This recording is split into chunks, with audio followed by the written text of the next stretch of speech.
uncovering diamond within Toastmaster Shrikant.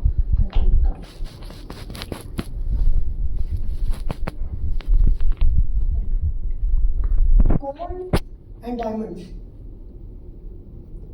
One, both have same origin, like mine.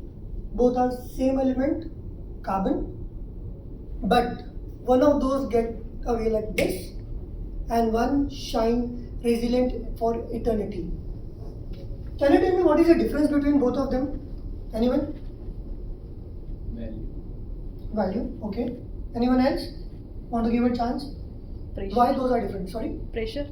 Correct. I'm coming to the point. Pressure for specific amount of time made structure of carbon in a such a way it is just shining there for eternity. We are human beings are similar in essence, but challenge, pressure, emotional storms brings those structure to us called leadership style. And this leadership style, these structures make you shine like a diamond.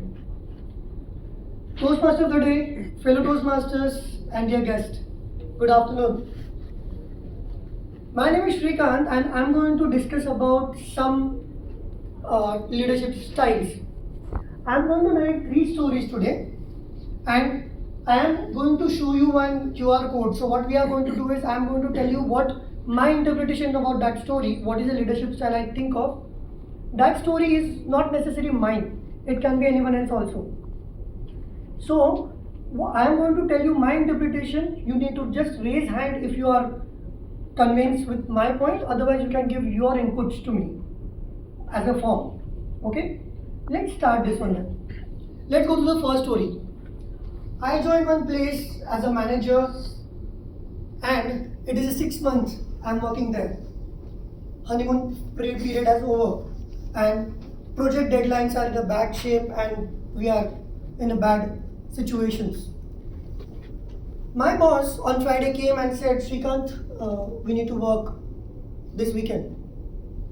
I told my team lead, we need to work, and everyone was agreed for it. On Monday, my boss came and asked me, Shrikant, why you were not there on weekend? I took a pause, smiled, and said I was not needed there because everything was clear to my team and they are working on it. So it might be not required. There was awkward silence there.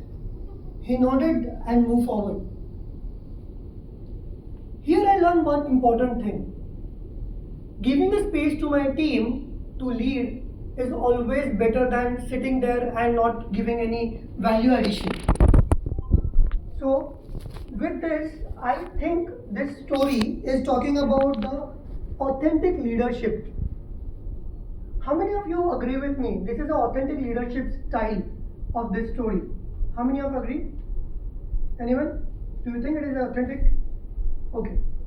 Some of you, possibly I'll share a form, if Anamika can share that. You can give your inputs there.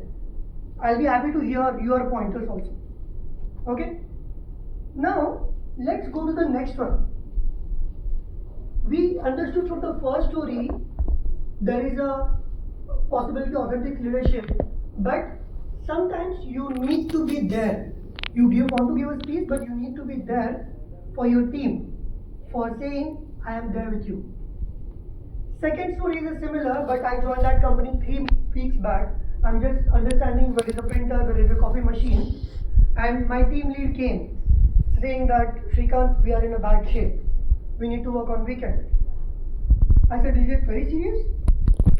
He said, yeah, it is. I said, do you need me there? He said, Shrikant, you are 3 weeks old. I don't think so you can give anything valuable and you will drag us down. It was ouch feeling for me, but yeah, he is making sense. So I said, okay, call me if you need anything there. Saturday went. On Sunday, I went there. Not with a laptop where I'm trying to do micromanagement, but I went with the pizzas for everyone on lunch. Everyone was having a surprise. They were smiling. We sit together, laugh, work on it, and we said, let's find out what went wrong this time and do it better way next time. Here, I feel it is more about the empathetic leadership style, which we have seen there. How many of you agree with that? Is it empathetic or not? Okay, cool. As I said, we'll give you another one here. You can scan the QR code later and add your comments for sure.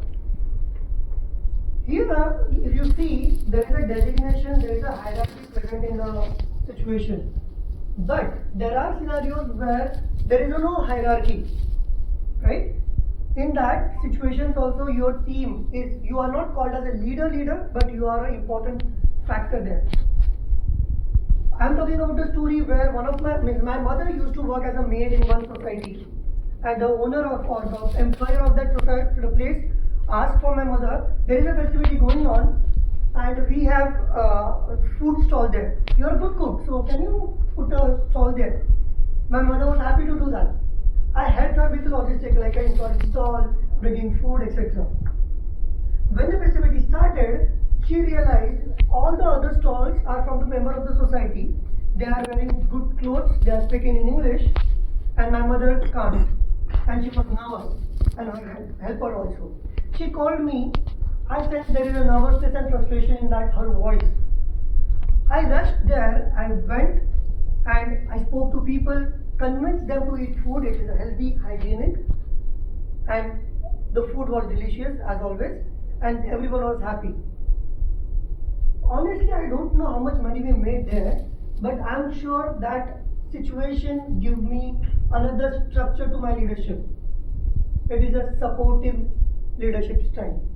How many of you agree on this, whether this is supportive leadership style or not? Okay, cool. So, in these three stories, we talked about multiple situations, scenarios. Remember one important thing. Pressure always brings good characters out of you.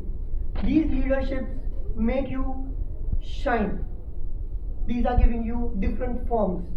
I'm sure you will always try to get that form and let you get shine like a diamond. Over to you, Toastmasters. Thank you.